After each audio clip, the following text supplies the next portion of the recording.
Hello friends, कसे आहात सर्व. Welcome to my YouTube channel. आपण CRPC 1973 बघत आहोत आणि आपलं JMFCच्या एक्झामिनेशन पॉईंट ऑफ व्ह्यूनी डिस्कशन सुरू आहे. ॲन्सरमध्ये काय काय मुद्दे असायला पाहिजेत, ॲन्सर कसं लिहायला पाहिजे. तर आज आपण एक नवीन क्वेश्चन बघणार आहोत, नवीन एक टॉपिक बघणार आहोत. मला वाटतं तो शॉर्ट नोटसाठी एक महत्त्वाचा टॉपिक राहील. तर तो टॉपिक आहे डायरी, सेक्शन 172 ऑफ CRPC. याला आपण स्टेशन डायरी, पोलीस डायरी असं देखील म्हणतो. तर बघूयात की डायरीशी रिलेटेड काय काय तरतुदी प्रोव्हिजन्स आहेत. Section 172 requires every investigation officer to maintain a diary called case diary. It is called as station diary. Case diary is the record of the day-to-day investigation done from the first day when the FIR was recorded till the investigation is concluded for a particular case.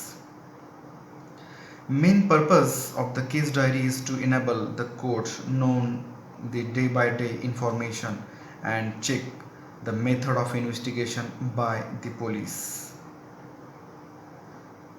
आता केस diary हे काय आहे? केस diary हा एक record आहे. कशाचा? इन्व्हेस्टिगेशनचा.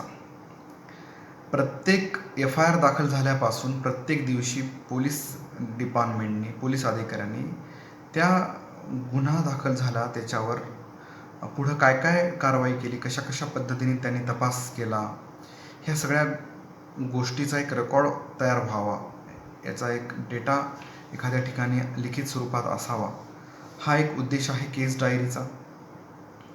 आणि अजून एक दुसरा पर्पज आहे to enable the court known the day to day information, day by day information.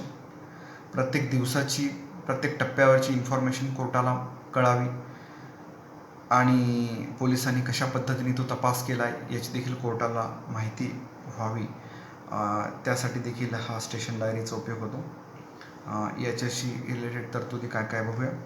First आहे section 172 says every IO shawl day by day enter his proceeding in the investigation in a diary. Second, setting forth the time at which the information reached him. Third, the time at which IO began and closed his investigation. Fourth, places visited by him. Fifth, a statement of the circumstances ascertained through his investigation. Sixth, statement under section 161 shall be inserted in the case diary. 7. Diary shall be a volume and duly paginated. 8. Evidentiary value of diary. Such diary not used as evidence but to aid in such inquiry or trial. 9. Accused and his agents shall not be entitled to call for such diaries. He or they shall not be entitled to see them. Merely they are referred to by the court. And last point of diary is, if diary is used by the police officer who made them to refresh his memory of, if the court uses them for the purpose of contradicting such police officer, the section 161 or 145 of Evidence Act shall apply.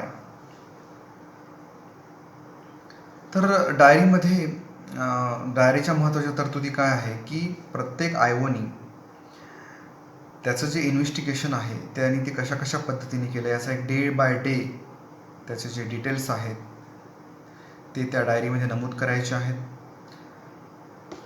वेळेसहित ते नमूद करायचे आहेत. त्यानंतर त्याचं investigation नेमकं कधी सुरू झालं, ते केव्हा संपलं, त्यांनी कोणकोणत्या प्लेसेसला व्हिजिट दिली हे देखील त्यामध्ये नमूद करायचं आहे. त्यानंतर परिस्थिती कशी होती, त्याच्याबद्दलचे सर्कमस्टान्सेसबद्दलचे स्टेटमेंट्स ते देखील त्यांनी त्यामध्ये मेन्शन करायचे आहेत. 161 खालचे जे स्टेटमेंट आहेत, तपास ज्या वेळेला IO करत होता त्यावेळेला इतर जे साक्षीदार आहेत घटनास्थळाचे किंवा एखादा गुन्हा घडला त्यांचे जे जबाब आहेत 161 खालचे, ते जबाबाचा एक ब्रीफ देखील त्यामध्ये शॉर्टमध्ये त्यामध्ये नमूद करायचं आहे, समरी त्याची. Diary shall be of volume and duly paginated, व्यवस्थित त्याच्यावर प्रत्येक पानावर पेज नंबर देखील असणं आवश्यक आहे. आणि याची एव्हिडेन्शियली व्हॅल्यू काय आहे? Such diary not used as evidence but to aid in such inquiry or trial.